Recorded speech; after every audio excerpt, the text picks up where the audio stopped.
Okay चलिए अब दीपन मेहता के पास चलते हैं। दीपन गुड मॉर्निंग। दीपन मार्केट में बहुत स्ट्रांग मोमेंटम इस समय। 10 दिन लगे हमें 19,000 से 19,500 600 तक का सफ़र तय करने में। अब क्या 20,000 की तैयारी करें और इन लेवल्स पर आपको डर लग रहा है या अभी भी फुल्ली इन्वेस्टेड रहेंगे? अनुज गुड मॉर्निंग और आपके शो पर इनवाइट करने के लिए बहुत बहुत धन्यवाद। 20,000 तो अभी शायद ये महीने में ही लग रहा है। हम्म। और हमेशा तेजी के मार्केट्स ऐसे ही रहते हैं, चांस नहीं मिलता है खरीदने के लिए। They go up in a one line single line the way we have seen just now. और मेरे ख्याल से इस लेवल पर भी आपको फुली इन्वेस्टेड ही रहना चाहिए। थोड़ी शुरुआत ही हुई है, after many many months of consolidation एक ब्रेकआउट मिला है इस महीने में।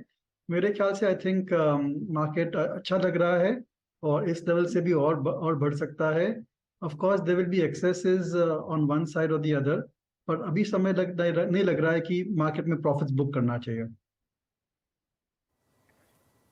अभी समय नहीं है मार्केट में प्रॉफिट बुक करने का।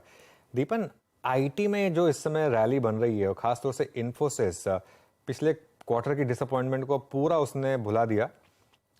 नंबर्स खराब रहे लेकिन फिर भी स्टॉक्स रैली कर रहे हैं। ये आपके हिसाब से क्या रीजन है यहाँ पर और यहाँ पर क्या व्यू होगा?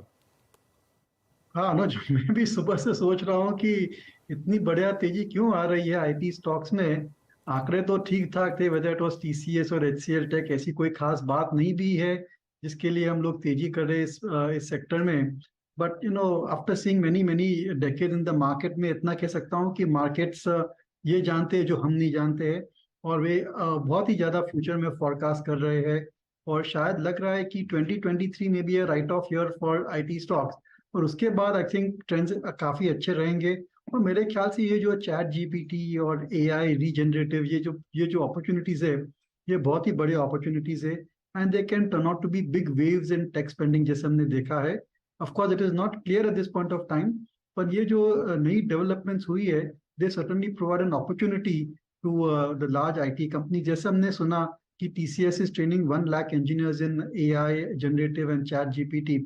तो ऑब्वियसली एक बहुत ही बड़ी अपॉर्चुनिटी है, जिससे आई थिंक उनकी प्रोडक्टिविटी भी बढ़ सकती है और नए प्रोजेक्ट्स आ सकते हैं। So from that point of view, medium to long term prospects IT के अच्छे हैं।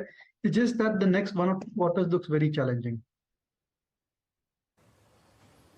ओके कुछ क्वार्टर्स आने वाले थोड़े चैलेंजिंग हैं और आईटी पे आपने दीपन जी का व्यू सुना। अच्छा दीपन जी, इस बार एक सेक्टर आई मीन ऑटो ने तो कमाल किया ही, इंसिलरी में या फिर बैटरी स्टॉक्स में लुक एट एक्साइड, क्या गजब का मूव दिया।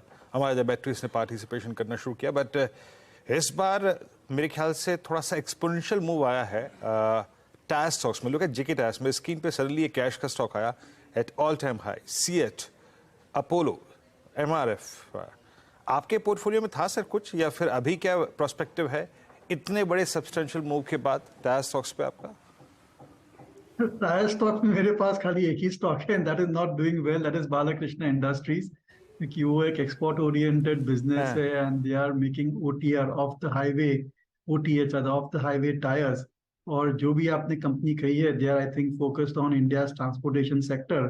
देखिए, टायर इंडस्ट्री की खासियत ये है कि वो बहुत ही रॉ मटेरियल इंटेंसिव रहती है। और जब जब रॉ मटेरियल के कॉस्ट घटते हैं, we see expansion of their operating profit margin. और फिर जो नेट प्रॉफिट है वो बढ़िया से बढ़ जाती है।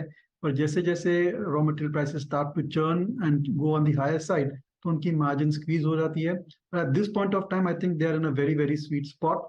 और ओवरऑल डिमांड भी अच्छी है। पूरा जो ट्रांसपोर्टेशन की वॉल्यूम्स है वो बढ़ रही है।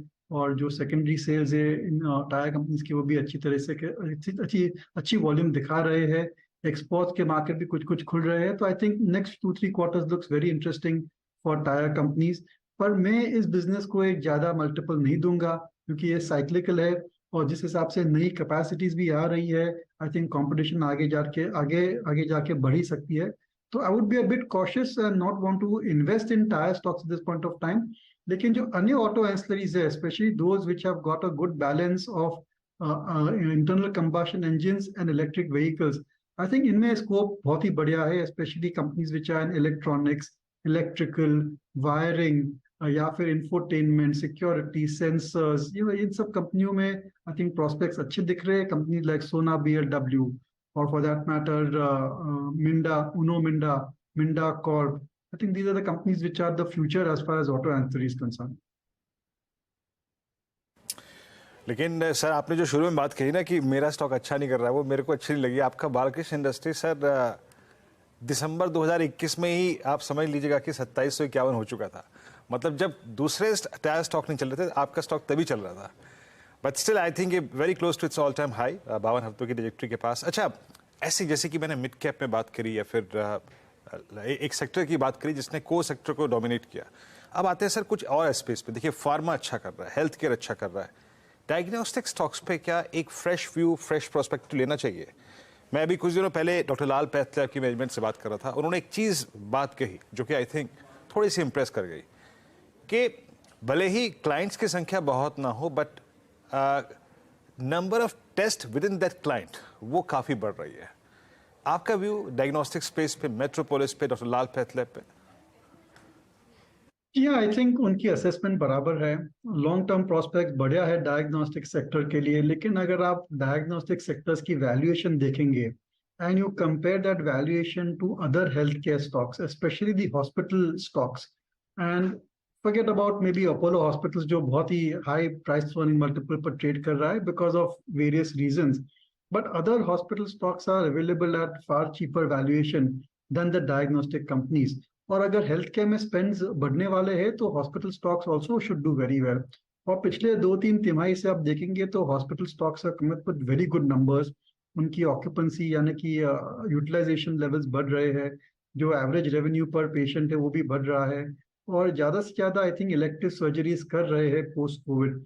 सो मैं हेल्थ केयर सेक्टर को I would like to play it to the hospital stocks like Narayana Hrudayalaya है या फिर मैक्स हेल्थ केयर है। I think these are all great companies available at reasonable valuation. Fortis है I think available at reasonable valuations, और they are expanding in a sensible manner, माने they are growing steadily और एक एक assets को पहले profitable कर रहे before setting up new assets.